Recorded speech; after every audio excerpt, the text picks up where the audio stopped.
video kali ini saya ingin menjelaskan proses finishing dalam pekerjaan saya, baik di bidang beton, kayu, atau finishing pekerjaan sebagainya. Contoh yang sering kita gunakan ini. Biasanya beton kalau ingin hasil yang maksimal kita harus menggunakan spray gun. Spray gun ini khusus untuk spray gun beton sih. Nah, contoh dua spray gun ini kalau yang di atas ini finishing menggunakan cat berbahan karet. Nah, mungkin kalian sudah tahu berbahan karet seperti nodrop dan lain-lain. Contoh ini, kalau ini berbahan akrilik, berbahan campuran akrilik.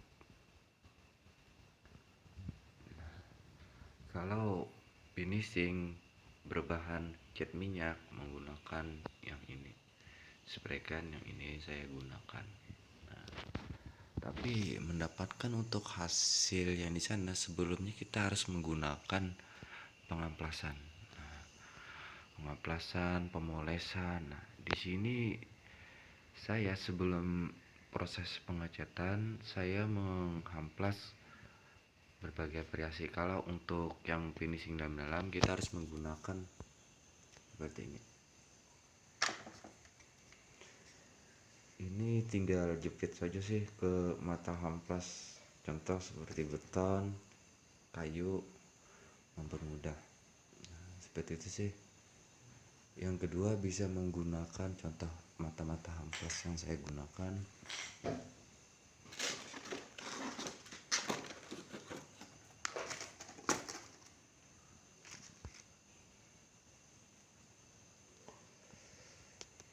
Ini contohnya.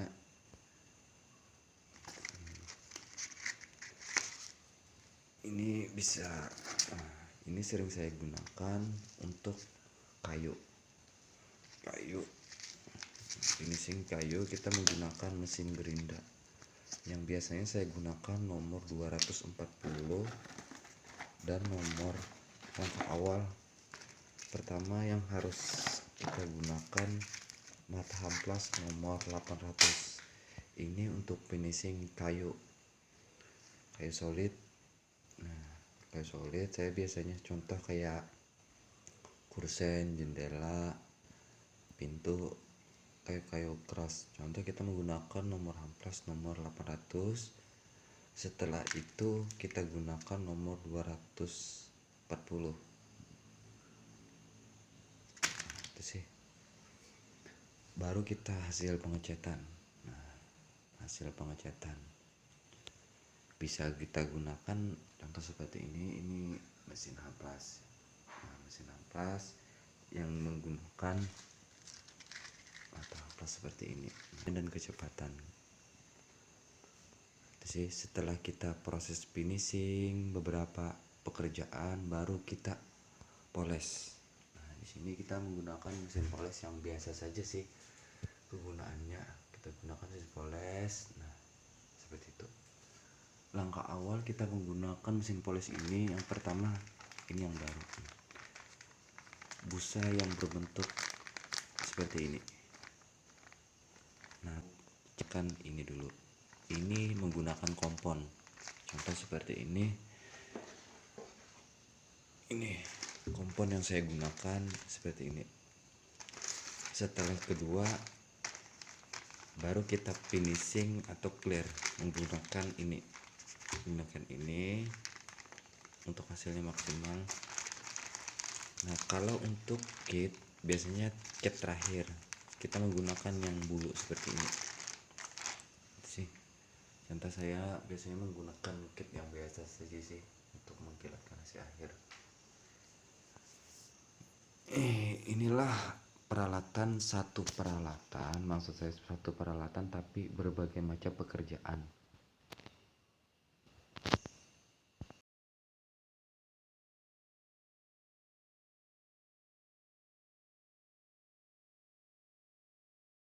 Finishing di bidang beton, maksudnya acian, granit, marmer, keramik, atau batu alam. Nah, di sini peralatan yang harus kita persiapkan adalah mata potong seperti ini. Ini mata potong seperti ini. Kemudian mata amplas nomor 80. Setelah itu kita lanjutkan ke nomor 240, baru kita ini mata birma seperti ini yang ada diamondnya. Nah, di sini saya menggunakan nomor 60 dan nomor 80. Setelah itu baru kita lanjutkan ke sini. Ini dia mata poles seperti ini yang ada sela-sela seperti ini, tapi nggak tajam sih, nggak tajam. Nah, seperti ini bentuknya semua. Nomornya berbeda-beda tergantung kegunaannya dan prosesnya. Nah, di sini nomor yang saya buka contohnya seperti ini semua. Nomornya dari nomor 50, 100, 150, 300, 500, 800, 1000, 1500, 2000, 3000. Nah, tapi biasanya kita ingin mempercepat proses pekerjaan yang sering digunakan, contoh seperti ini sudah nomor 3000 finishing akhir, kemudian nomor 1000, 1500 dengan 2000 tidak kita gunakan, baru kita lanjutkan ke nomor 300. Nomor 300 baru kita ke nomor ini. Nah, ada 4 tahap saja untuk finishing akhirnya. Setelah itu baru kita proses menggunakan ini untuk, maksudnya seperti ini, kegunaan ini bila ingin kita menggunakan kit setelah kita poles kan sudah kelihatan marmernya, batunya berbentuk sama semua, baru kita lanjut bila ingin menggunakan kit bisa kita gunakan kit seperti ini. Seperti itu sih peralatan finishing untuk di bidang beton.